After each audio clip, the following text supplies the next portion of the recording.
All right, greetings everyone. Welcome. My name is Kate Rademacher, and this is our Writing for Your Life second Tuesday series. This series really focuses on writers who have a heart for helping other writers. And we've just been on a 2-month summer break, and I'm so excited to be back. For those of you who don't know me, I'm an author. I've written 3 books about my faith journey. And about 2.5 years ago, I assumed leadership of Writing for Your Life, which is a platform to support spiritual writers with resources, skill building, and community building. Writing for Your Life was originally founded by Brian Elaine, who's an amazing human being. And I was really honored to have the opportunity to assume leadership a couple of years ago. In addition, I'm currently in discernment for potential ordination in the Episcopal Church to the priesthood. So I was asking folks before we started recording to share what you all have done over your summer. What I've done over my summer is an intensive chaplaincy unit. For those of you who may know, it's the clinical pastoral education unit. So I was in a hospital setting working as a chaplain, which really was very interesting, intense, and wonderful. And I'm so glad to be back now with the Writing for Life community as we head into essentially the academic year. We have some great speakers lined up, and we're going to have an open mic night against this fall. So stay tuned for information on that. So as I was working in the hospital setting, I thought a lot about Writing for Life actually while I was there, and just sort of what a unique, I think, and special group this is. I'm so grateful for the community I found here, and I'm so glad you all are here, including people here for the first time. Welcome. And what we're talking about tonight is how to sustain a writing practice. And I was really interested. There was a lot of registrants for this topic. There seems to be a lot of interest in how do we sustain a writing practice. And so what we're going to do in terms of format is I'm going to speak about this topic for about 15, 20 minutes, 25 minutes between there. And we're going to pause in the middle and do a little writing reflection exercise. And then there's going to be time for Q&A and discussion at the end. So please be thinking about sort of questions you have, but also more than that, sort of experiences you've had with developing and sustaining a writing practice. And in particular, be thinking about kind of challenges you're currently facing, but also successes. We're going to have an opportunity to share those with one another towards the end. So as I was thinking about Writing for Your Life particularly over the last couple of months, as I was engaged in the interfaith work of being a hospital chaplain, I really thought about how special this group is because it is a gathering of people who identify as spiritual writers.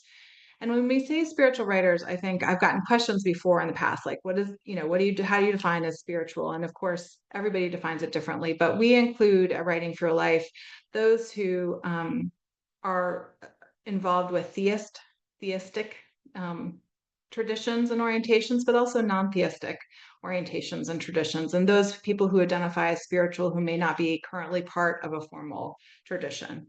And so, but I think that this is really important that we come together as spiritual writers because I know that as we think about sustaining a writing practice, I've been involved with many, maybe not many, but several writing groups that are secular.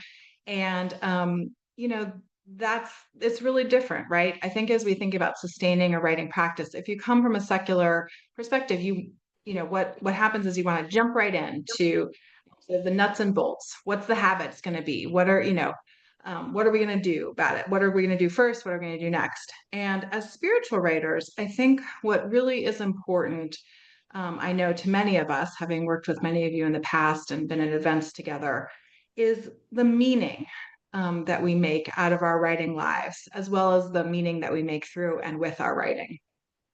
And so I just want to before I really want to hone in on the word of the title of this, Sustaining a Writing Practice. I really want to hone in on the word practice because of course, again, as spiritual writers, we can also think about our spiritual practices and how do our spiritual practices relate either closely or loosely, or perhaps not at all. That may be a place for reflection and interrogation with our writing practice. And so again, I think for all writers, but particularly for spiritual writers, we need to really think about our intention and our motivation, which some people call our mindset. Um, and and just a little, again, if you are not muted, if you can just mute yourself, I think I just muted, I think I just muted everybody, but so before we get into, again, the what we're going to do, when we're going to do it, how we're going to do it, I think we really need to take a step back and think about our intention and our motivation. What is our mindset? And when we think about our writing practice. And so, again, if we think about the linkages, for me, my life as a writer, I never expected to be a published author.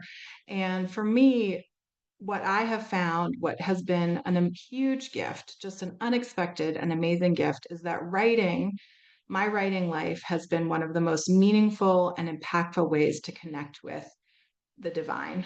And it is hugely connected to my spiritual life. My writing life and my spiritual life are interwoven in many, many ways.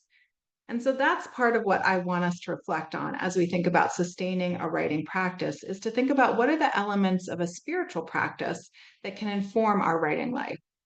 And so think about for a second, and we're going to do a writing exercise and just a reflection exercise in just a minute, of what is the definition of a spiritual practice. I asked my husband this last night. Some of you know my husband is a very, very serious practitioner of Tibetan Buddhism. He's a teacher. And I said to him, and again, I come from a Christian faith tradition, and we're in an interfaith marriage. And I said to him, what do you think is at the heart of your spiritual practices, your meditations, your devotional practices? And he actually paused longer than I expected. And he said, I think at the core is seeking a transcendent experience. And so again, we approach our writing life, I think for me, I have and do experience a connection to the transcendent through writing and through connecting with other writers. When you Google what is the definition of a spiritual practice, again, holding off on writing practice, there are many, many good definitions, but I really liked this one, that a spiritual practice is a deliberate and regular activity to foster spiritual growth, deepen connection, and enhance greater meaning. And of course, there can be many forms of spiritual practices, whether that's prayer, meditation, also acts of service, which I love that one, mindfulness, contemplation, and one that I really, really, really value in my own tradition and that we're going to be talking about more tonight is discernment. Discernment on what I am called to do next. And I think for me in my life as a writer, as I will be talking about how to sustain a writing practice, it's wrapped up with discernment. What am I being called to do next? What am I being called to write next? And so I'll be coming back to this in a minute. But also the key to a spiritual practice, and I would say sustaining a writing practice as well, is it's focused on not one-time events, of course, but performed regularly and creating a rhythm in one's life. So I'll just repeat that, performed regularly and creating a rhythm in one's life. So again, as we think about our intention, our motivation, and therefore our mindset around our writing practices and our spiritual practices, these words about deliberate, intentional, regular, habitual, and purposeful, I think are really clear. So what I'd like to do before, again, we dive into the nuts and bolts of sustaining a writing practice is just to think a little bit more about this question of how does our writing life and our writing practices interconnect with our spiritual practices? Yes or no, or maybe. So what I'd like to do is if you have a piece of paper, draw a line down the middle of it, or, if you only have a little bit of paper on the side, and on the left-hand side, write the word spiritual practice. And on the right-hand side, write writing practice. And so first take a minute to contemplate what are your spiritual practices, if any, now? What do you aspire to in terms of a spiritual practice? And then, do that for a moment and then switch to the right-hand side and say, what is your current writing practice? Or again, what do you aspire to in terms of a writing practice? There's a reason you signed up for this workshop tonight. What is your writing practice currently? Or again, what do you aspire to? And then just look at the two columns and see if they're interconnected, how they're interconnected, if they are at all. And if they're not, that might be an area for curiosity. If they are, but you've maybe neglected those connections, that also may be an area for curiosity. So we're going to take a few minutes. And if anybody has any questions, please put them in the chat.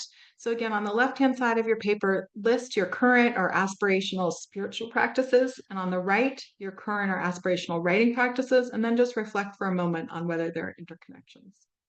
All right, we'll take about 3 or 4 minutes to do this. Thanks.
And I put the prompt in the chat for those who are just coming in or need it. We're doing a short writing exercise. We're going to take about 2 more minutes, short reflection exercise.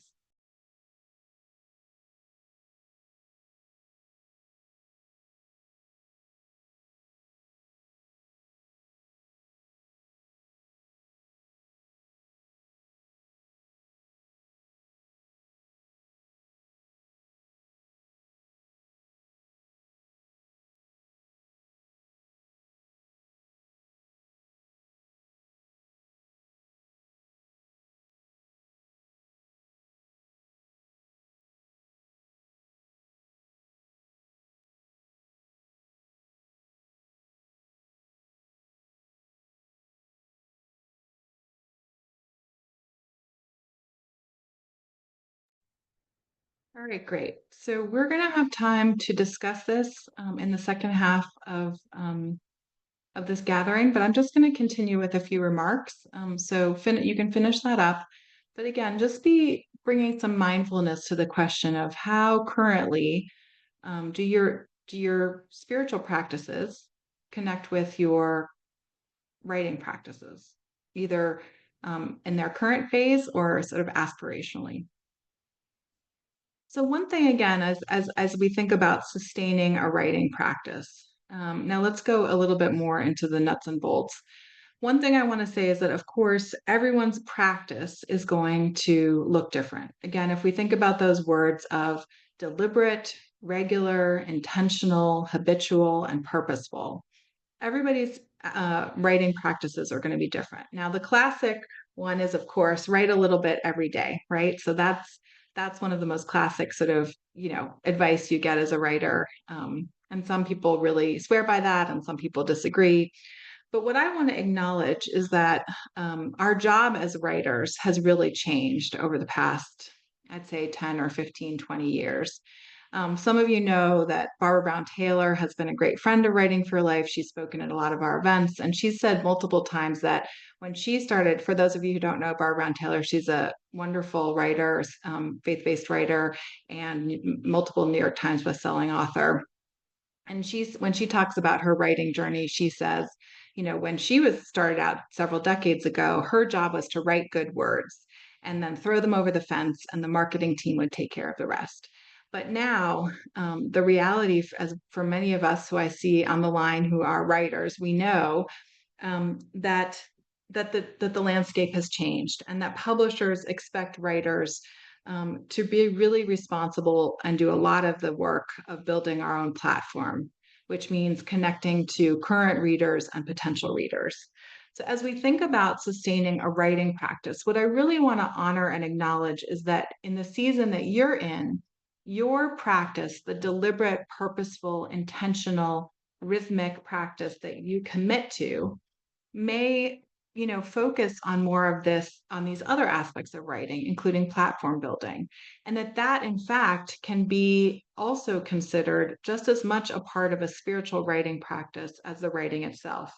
So perhaps you commit to, in this season, building your email list, or blogging on a platform like Substack once or twice a month, or really figuring out what a sustainable and intentional social media strategy is and committing to it for a period of time, or working on a book proposal for a new book. So, not necessarily writing the meat of the book itself, but working on the proposal, or perhaps seeking endorsements for a book that you are about to publish. On our last event, someone said that that's really something that she was focused on. And so there are all these elements of the work of a writer. And again, just as we think about sustainability, for me, what is the heart of making a writing path sustainable is connecting it to intention and motivation. And I'm just going to give you a little example from my own life. So, in terms of sustaining a writing practice. So, as I mentioned, one of my real central practices, both in my spiritual life and my writing life, is discernment and being very prayerful and mindful about where I'm being called next. And in my tradition, I use language around where is God calling me next? And what I realized, I have two new book projects that I'm working on. And when I've gotten quiet and prayed about it and asked for guidance around which book is the priority, every time that I've prayed about it, I've gotten an answer, this first book. But what I've done is I think the second book is more likely to be successful. It's more likely to get the accolades, and so I've sort of ignored the still small voice that that I've heard through my spiritual practice of discernment. And I've just busted forward for the past 3, 4, 5 months thinking about the second project, which I think will be more sellable, and all the sort of secular voices of, attracting target audience and all that. And so just a few weeks ago, I came back again, centered myself in prayer, asked myself for guidance on what I'm being called next. And lo and behold, the first project was sort of what was just thrumming through this kind of silent whisper I felt in my prayers. And just to be accountable to you all, because I think part of being accountable to being in community is sharing with one another. So I'll tell you that the first book is a collection of poetry that my husband and I have co-authored. And my husband, some of you know, was diagnosed with Parkinson's disease about 2 years ago, and he has been diagnosed as part of Parkinson's with vocal cord dystonia, which means his voice is just getting softer and softer and softer. And so he is literally losing his voice. And I really, as I reflect on this discernment I've done, working with him on this publishing, hopefully this collection of poetry, is literally a way to help him give him back his voice, both literally and metaphorically. But of course, publishing a book collection, I know we have many poets involved with writing for life, but I feel incredibly intimidated by trying to publish a book of poetry. I know it's probably not as likely to be as commercially successful, et cetera. But so I give this example because it shows me sort of how quick I am to switch over to the sirens of success and sales numbers and what it means to be commercially successful as a writer, et cetera, instead of staying grounded in what I understand is my spiritual practices as a writer with integrity and intention. And again, in my case, it's discernment and then honoring that call. So I say this to say that again, we can really get off track if we don't stay grounded in the spiritual orientation that we bring as in our vocational call as writers. So I want to share two more points, and then we're going to open it up for comments and sharing. Um, so I think as we set our intentions, again, maybe you all are, struggling with, and I want to hear in the second half of the webinar, sort of what are you struggling with? Maybe you have an intention for a daily or weekly activity. Again, it could be really related to writing, as I said, or related to platform building, and you're not succeeding. You're falling off the wagon. You're not being true to yourself. And I just wanted to pull up, some of you may know this book. I've been reading this book this summer. It's called The Book of Delights by Ross Gay, and he's a poet. And this is a narrative nonfiction book that's a New York Times bestseller. And he commits at the beginning of the year to writing every day something simple that is delightful. And so the whole book, it's really lyrical and quirky. The writing is so unusual and evocative. I highly recommend this book if you haven't read it. But his chapter, so he commits to writing every day about a delight. And chapter 4 or day 4 is about the first day that he failed to keep his commitment to writing on a daily basis. And so the chapter is called Blowing It Off. And so again, remember, his intention was to write every day something that is delightful. And I'm just going to read you a little, like 2 paragraphs of this book, because I think it's so appropriate to this conversation about sustaining a writing practice. So Ross Gay says, the first essay or try or attempt that I skipped was on day 4. Believe me, I had good reason for blowing it off. I can't remember it now, but it was convincing. Probably I got tired and thought, oh, I'll write 2 tomorrow. Except when tomorrow actually came around, I was daunted at the prospect of trying 2 in the same day. One try is hard enough. What if both attempts were awful?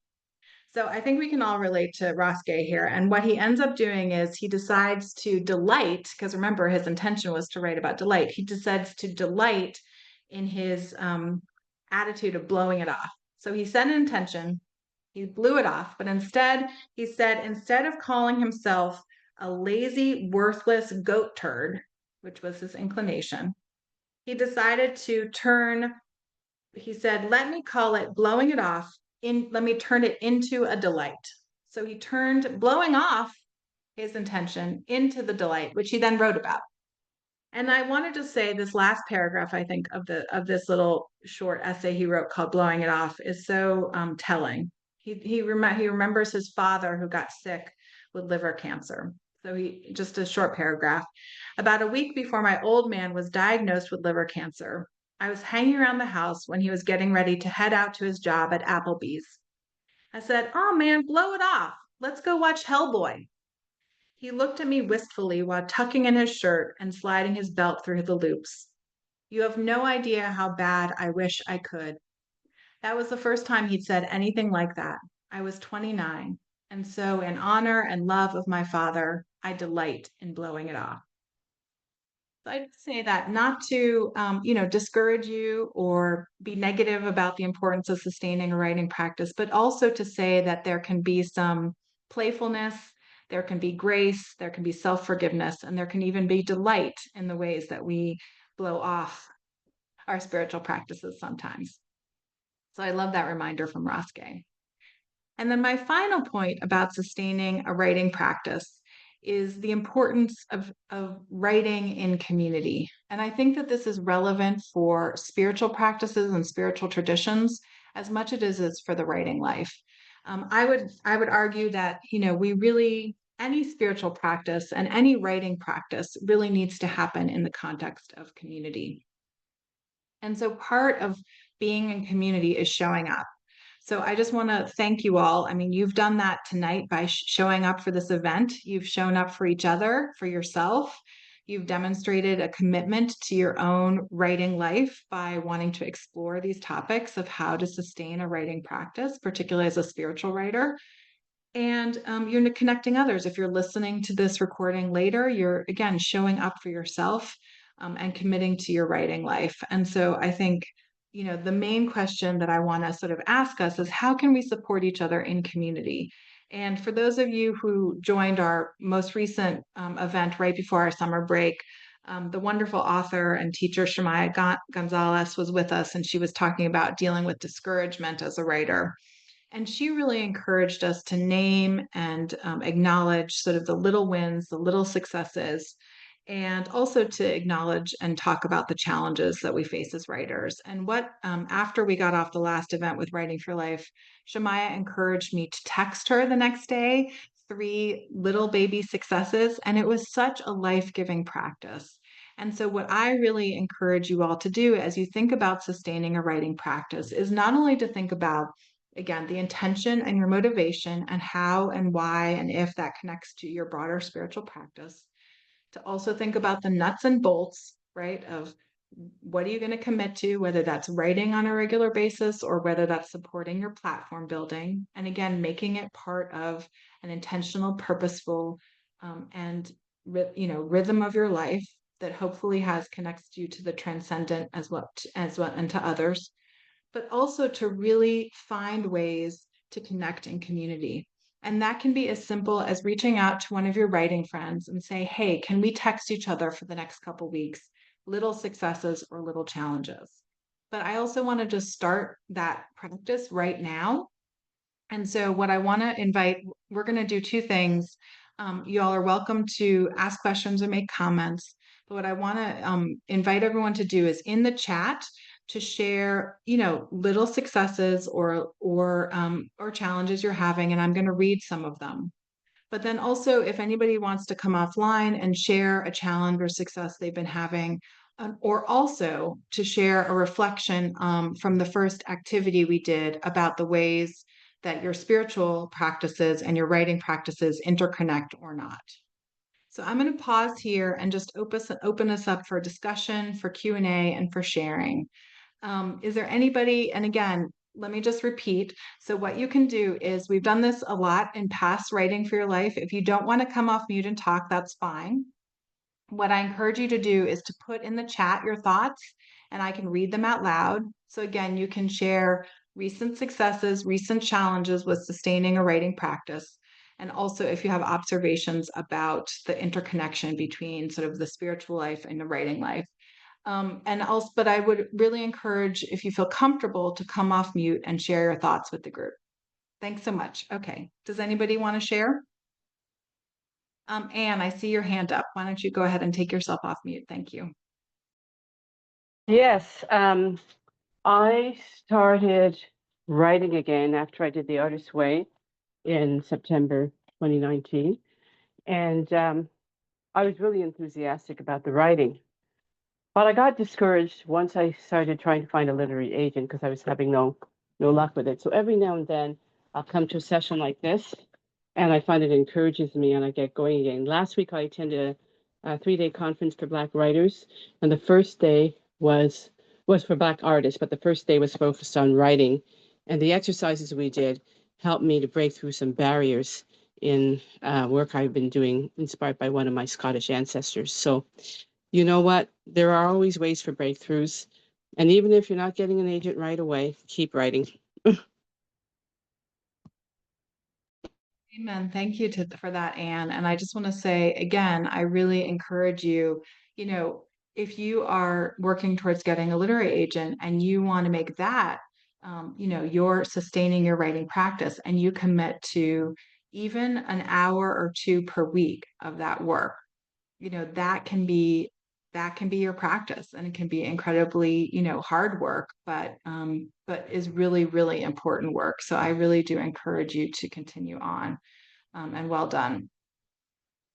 I'm going to ask if others want to make a comment, and I'm just going to read a few of the comments that have come in the chat. Teresa says that she worked on editing her proposal today. Her goal is to finish the proposal this week and to send it, to your agent. Great. Congratulations, Teresa. And we encourage you on. Hillary says that a recent success was showing up for tonight's discussion. Amen. Well done. So Elizabeth, who has been a longtime contributor of Writing for Life, said that 4 poems were submitted for a poetry anthology and 2 were accepted. Congratulations, Elizabeth. That's amazing. And Veronica, is this Veronica? I said, I don't consider myself a writer. It seems a bit audacious, but since you asked, a little success was having a piece accepted for an online publication by Abbey of the Arts last May, and you say here you probably just diminished that. And I really, I just want to comment on that point, which is, the discouragement or the hesitation some of us have to call ourselves writers. But if you are writing, you are a writer. That's my attitude. And if this is a call of yours, then I would encourage you to honor that and to name that. So I think even though it does seem perhaps audacious to all of us, and I share that feeling, to really claim that, and congratulations for your acceptance. Okay, I hear Marie here. A challenge is that there are so many distractions and your concentration is lost. And so I think that that's a really, really important one. And let's come back to that in a minute. I'm just going to read a couple more. Um, so from Cindy, a challenge is finding a faith-filled writing community. I agree. And the successes that you're here tonight. Thank you. Great. Wendy Davis says, a recent challenge, uninspired and inconsistent, perhaps because my spiritual life has also been inconsistent. Well, thank you for that observation, Wednesday. And that was part of what I was hoping to highlight tonight is, again, the interconnection to those. So I think that that's a really good area for curiosity. I'm going to read some more, but I see Denise has her hand up. So let's take a pause on reading the chats and see if Denise wants to come come off mute and talk. Thanks, Denise. Hello, everyone. Hi.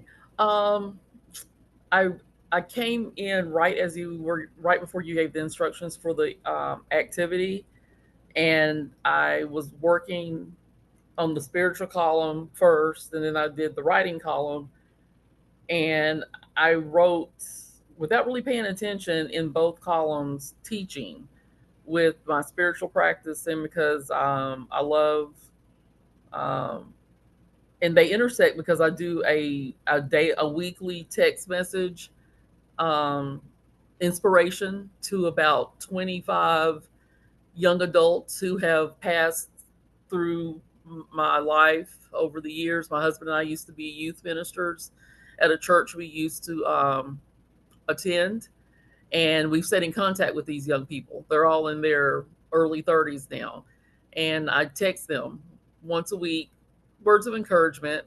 And I never considered that writing until somebody told me, yeah, it's writing, because I'm giving them a little snippet of the word, a little word of encouragement of how to apply the word, and and a little personal testimony.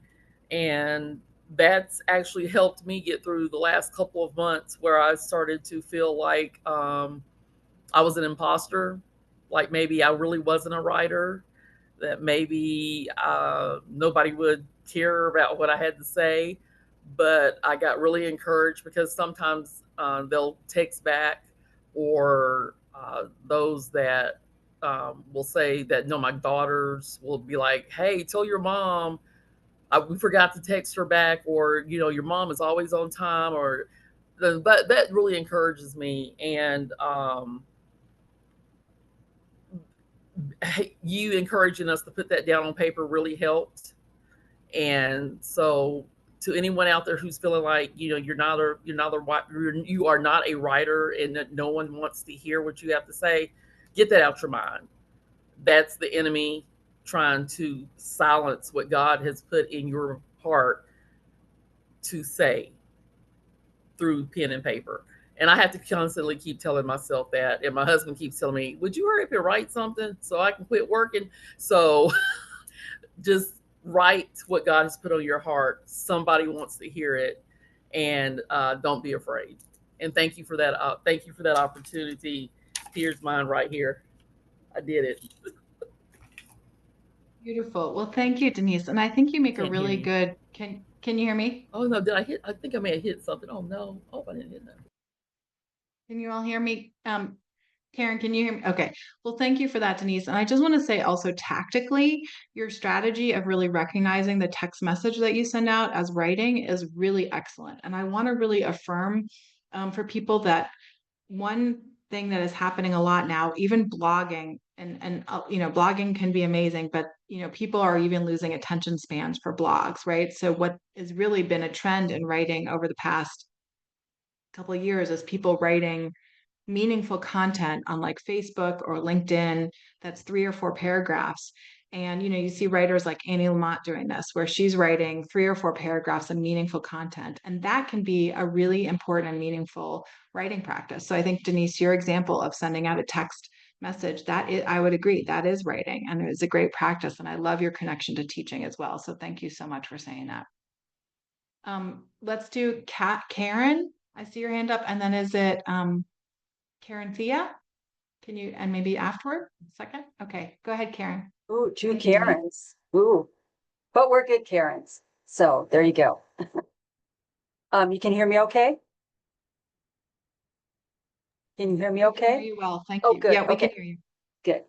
Well, I appreciated the finding the notice for tonight's meeting. I try to come to these, and then I started serving a really small church, and our session meetings are Tuesday nights. So I'm trying to figure out how I'm going to work around that. But I appreciate just getting back in the rhythm of coming to these. And then today it wasn't much, but my goal is to write a book on blindness in the Bible, because I'm legally blind. And I got my files out in a place so I can access them. I got my resource books in a place that I can access them. And I have dinner now with a retired doctor, and he's been working on a project. So he kind of inspired me to get back to mine before somebody else writes my book, and then I'll be really mad. So I'm trying to do, I appreciated what you said about just doing the small steps and being intentional. And I definitely see a link between my spiritual life and my writing life, because I've not been good about settling in on a spiritual, I guess spiritual practice would be the best word. Although I have gotten a couple resources lately about, one of them was from, I can't think of her last name, Jevon. She's one of the editors,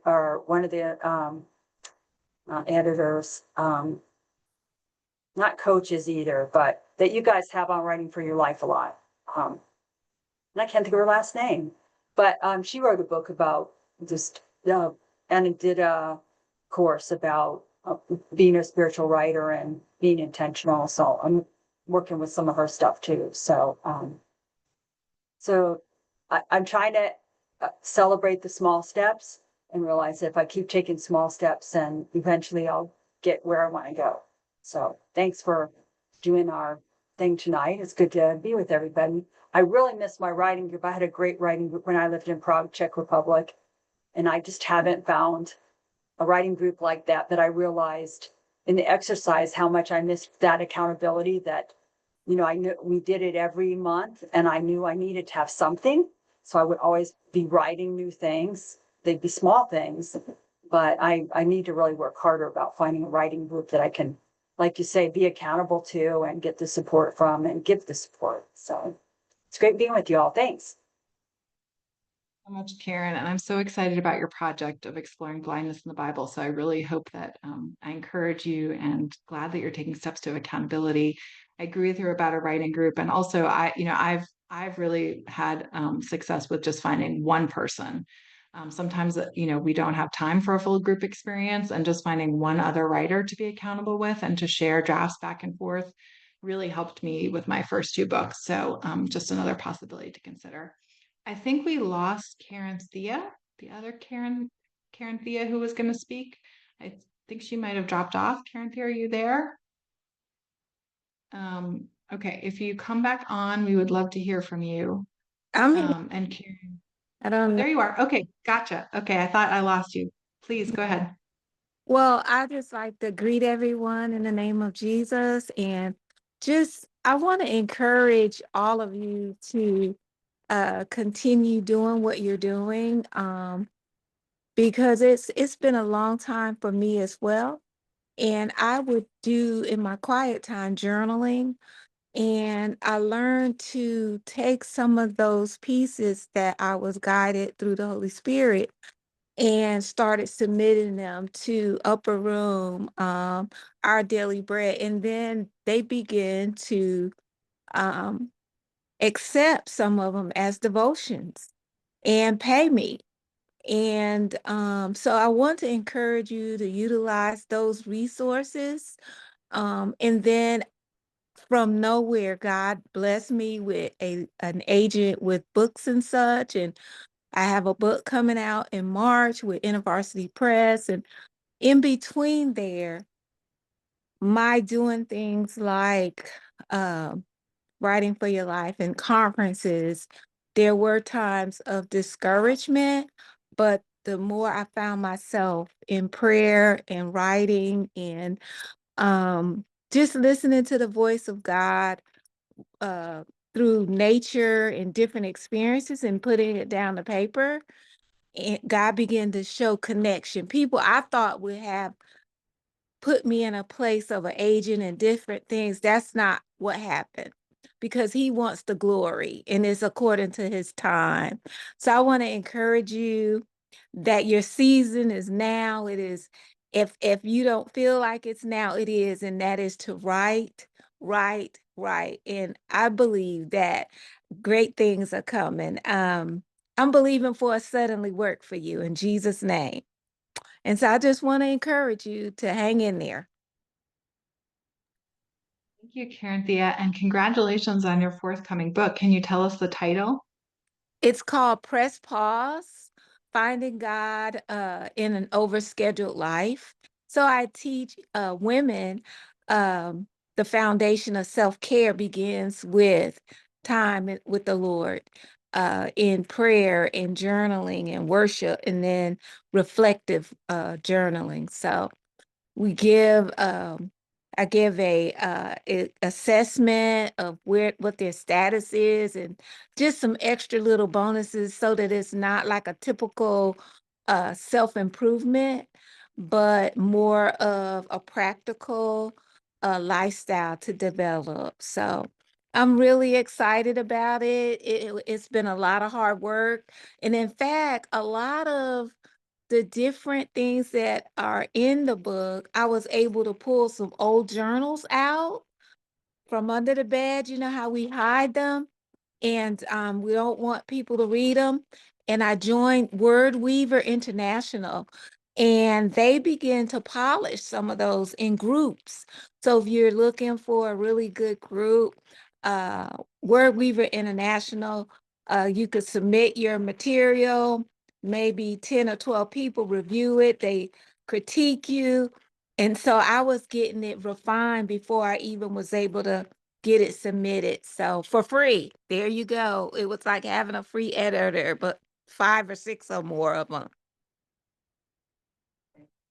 Congratulations. What an Thank exciting season. you. And I love your point also about sort of, everything in its time and how hard you worked and how much you've done. And now, this incredible fruition that this is coming to. So congratulations. And we really look forward to hearing more about your book launch and supporting you in any way that we can. So I'm just going to read a couple more of the celebrations of successes and challenges in the chat that have come in. And then again, if anybody else wants to come off mute, I love the comments and remarks people are making. Adrienne says that she recently started a blog post on Substack. I think Substack is fabulous. She says, join me one scripture a day on substack.com. Congratulations, Adrienne. Patricia says, one success I've had lately is to consistently write for my blog ahead of schedule. Woohoo! I'm currently 2 weeks ahead. My challenge is consistently working on my book. Well, and I think, Patricia, this is really important work because you are building your platform and reaching readers. I loved Karen Thea's suggestion of, pulling old content. So maybe I don't know if your book is related to your blog, but maybe there's some content you could repurpose. So congrats on that blog and blessings as you work on your book. Joyce says, my first children's book became a #1 new release on Amazon last fall. Woohoo! Joyce, his last name is McCullough, if y'all want to look her up. I had so many doubts about this book, but God has blessed me and others I never knew would need to read this story. It looks like the title's Look for the Pink Ribbons. Is that right? Congrats on that. Karen Choplin says a challenge is working on fiction. long have written nonfiction, including a column in a local magazine. Got it. Nonfiction is so compelling. Brian McLaren, for those of you who are fans of Brian McLaren, again, a longtime friend and speaker at Writing for Life, has just published his first novel. I'm going to be interviewing him in a couple of weeks, so I love it when folks explore new genres. I'm going to read a couple more, and then Madeline, I see your hand, and I'll come to you. Faith writes, is what I want to say important enough? This sounds like a challenge. And should I be visiting or doing more something that's people related? Marie has a challenge as I have a website and I don't know if I should blog or save the work for a book. Good question. Denise says, an appreciation as opposed to success. I made progress in moving away from a focus on accomplishment and toward a joy of process. This seems as if it should be a slam dunk for me as a process-oriented person like me, but it's been a hard one. Yeah, I really hear you. Good one. Okay, so Madeline, let's go to you and then we'll keep reading some more in a minute. Do you want to come off mute and share? Thank you. Yeah, thank you. So this is my first time here, and I just kind of want to echo what the last speaker said, because I've been faithfully writing a blog for 12 and a half years. Once a week I post. And sometimes I just think, oh, I don't want to do this anymore because I just don't want to do it anymore. And that time somebody will invariably say, this was just what I needed to hear, or God spoke to me through you, or something like that. And I go, oh my gosh, yeah, keep going. And I don't know, it is kind of a gift. And for people writing books, I have to say, I feel very fortunate that I have no desire to write a book. And people will sometimes say to me, your blogs, because I have, 500 and some blog pages, and they're like, you could just put that into a book. And I'm like, no desire at all. So, but also I blog on WordPress because Substack did not exist 12 and a half years ago. And I've looked at changing, and I really don't understand how it works. I mean, I have some blogging friends who are on Substack, and I'm like, I just don't really get it. But anyway, thank you very much for this. I'm very grateful. Thanks, Madeline. And I just want to say, amen around you being so clear about what you're called to do. And again, I think that is so key. And again, that goes back to the discernment topic. You are clear where you're called, what your lane is, and you are taking, it's hard work, but there's encouragement along the way, and you're sticking with it. And I think WordPress is a great platform. So, I just want to really affirm that you are listening to the call, and what a gift. So that's awesome. Thank you for being here. Welcome.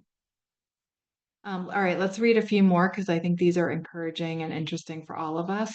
Larita says that she lives in Atlanta, in the Atlanta metro area, and would love to locate a community of spiritual writers there.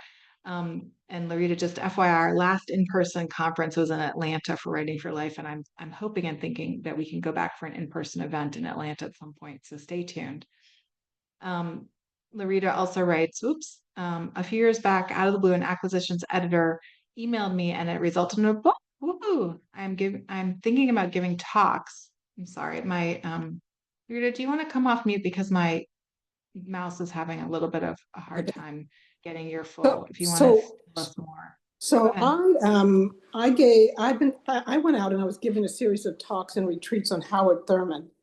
And one of them was at the Wild Goose Festival. And I think as a result of giving the talks, an acquisition editor contacted me out of the blue, which resulted in a book proposal and then the publication of a book. And it was incredible because it was clearly, to me, it was the spirit calling me to write this book. Because I mean, people were saying, oh, I need to get an agent or whatever. Stuff just happens sometimes when it's supposed to happen. And I'm just grateful to have been part of that flow, because people are still reading it, still contacting me. It's just an amazing experience. Well, that's a wonderful testimony, and congratulations, and what an important topic to be writing about, Howard Thurman. And for those who don't know, Wild Goose Festival is a fabulous festival, and it's coming up at the end of August. Unfortunately, I'm not able to be there this year, but I encourage you to check it out if you've never been. And I too had an experience similar to yours where I gave a talk at Wild Goose, and an acquisitions editor approached me afterwards. So I think it actually is a really good place to connect with others. So Larita, if you want to put the title of your book in the chat or maybe come off mute again and say it, I think I'd love to just know the title. The title is What Makes You Come Alive, A Spiritual Walk with Howard Thurman, and I'll put it in the chat as well. Beautiful. Thank you. All right. I see Elizabeth. Let me just read a couple more from the chat, then we'll go to you, Elizabeth. Mary says, a challenge is balance. A few years ago, I started publishing for WOC over the age of 40, and I struggle sometimes to find a time for my own writing. The first prompt, spiritual practice, such as spiritual writing, has been very helpful. I'm so glad. And again, if you want to come off mute, maybe you can say a little bit more about that. Corrine wrote, while decluttering, I rediscovered a few pieces of my writing which brought me delight and renewed my intention to focus and write. Yay, great. Okay, so let's go to Elizabeth and then we'll come back to the chat. Elizabeth, go ahead. Good evening, everyone. I was listening to some of the comments that they made, and one scripture keeps coming to mind over and over again is that look at the birds in the air. They don't want for anything. And the gifts that we have, God is going to bless us however way he chooses to. And he had to keep telling me that. So listening this evening, that's what I'm still hearing. That's what I'm still hearing. So with all of our discouragements and everything, and with many of the comments that have been said, he has all of that out there for us. So I'm just thankful that his word is just coming alive and all that we've been doing here. Thank you, Elizabeth. And you are such a faithful witness in your own writing life and as part of this community. So I'm grateful for you. Thank you. Katie Ray wrote in the chat that Katie's dealing with discouragement. Started writing a couple of years ago, but I feel like it's not going anywhere.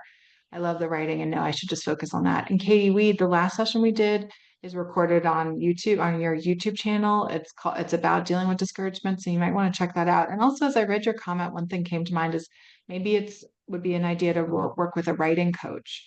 I think a one-on-one writing coach can be really, really helpful to people, especially if you're feeling stuck. So just a possibility to consider. Okay, so I have Sydney's hand up, and then I see that Maven would like to speak. So Sydney, do you want to come off mute?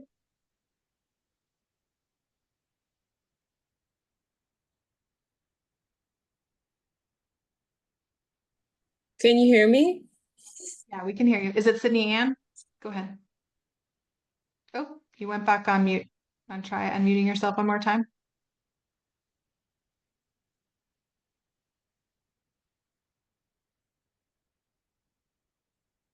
Sydney, do we have you? You were off mute for a second, but now you're on mute again. Oh, same thing happened. Let's see if Maven wants to go, and then maybe we can come back to you. Oh, Sydney, you want to try it one more time? Yes. Can you hear me now? Yes, we got you. Okay, I was trying to put my camera on, but I'm facing some technical difficulties. But I just wanted to say I heard a lot of the ladies speaking and gentlemen that's here, but the last person that was speaking on discouragement, I just wanted to say that writing is a faith journey, and each and every step of the way. I have a children's book that is coming out in February. It's being published by Our Daily Bread. And this whole process really started back for me, I want to say 2021. But I started my children's book, I want to say during COVID. So it's a whole process. Now the phase that I'm in, I'm going into the marketing aspect, and it's a bit overwhelming because it's like having to build my email list and just different. It's the platform aspect, because you're a writer, but you also wear multiple hats. But I just wanted to add for everyone else, it's a faith journey in every aspect of it. You have to lean on God. I remember when I did get an agent, or my literary agent that I was with, I was really, really excited. And she actually ended up leaving that agency.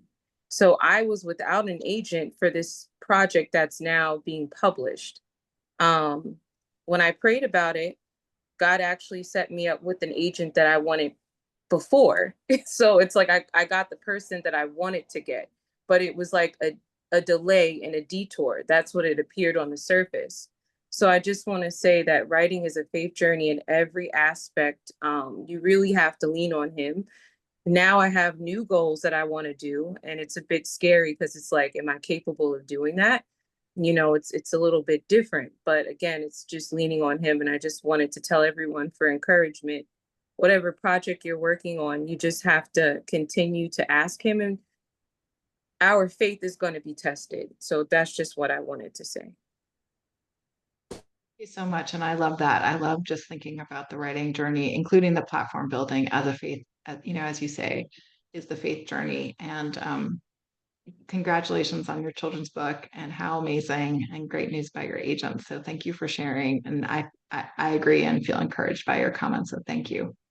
Maven, do you want to come off mute? We just have a couple minutes left. Hello? Yep, we got you. Can you hear me? Okay. Yep, go ahead. I just want to say hi, everybody. I had no idea whatsoever. I never could have predicted that I was going to be a writer. And the funny thing is that I had the opportunity to be in a book and to be in a magazine, which is a spiritual magazine. And so I had the inspiration, basically to get that started. And I, for the past 10 months, wrote about my experience of the journey to self-love, and finding those things within yourself.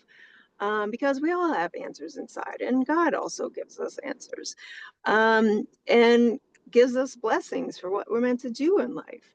And I feel like I didn't want to, go through this process because I wasn't going to get paid for it.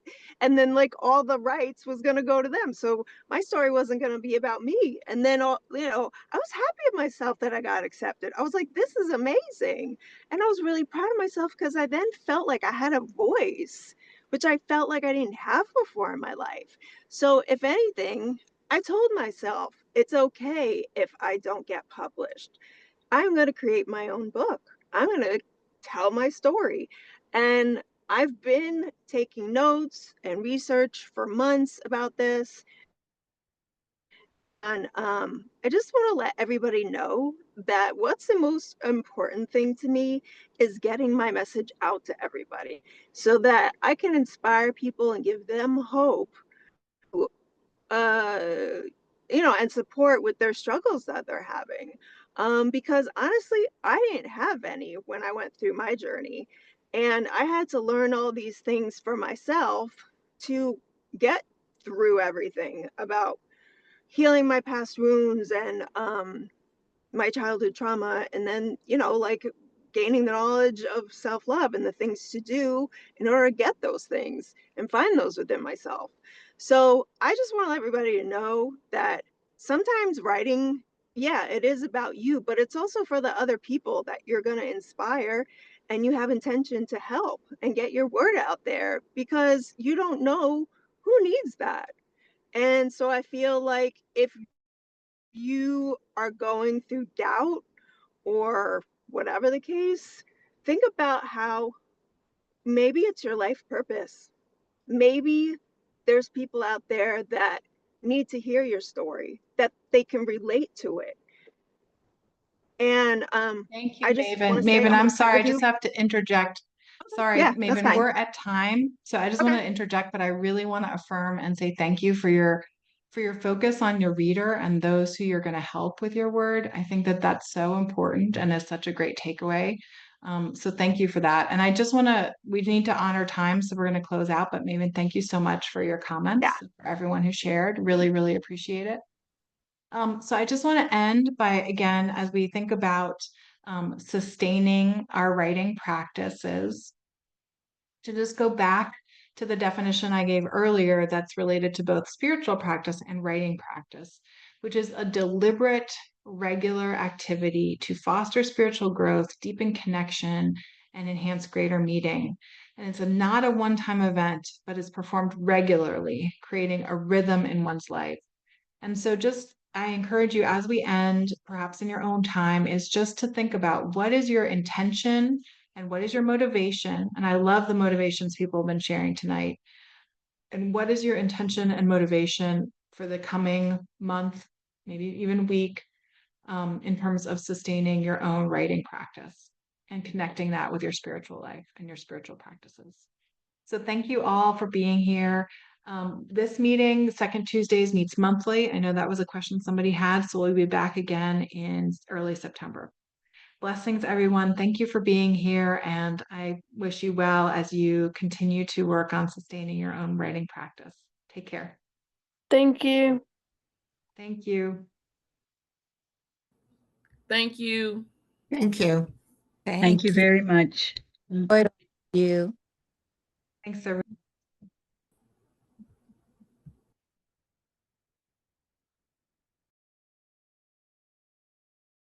Thank you.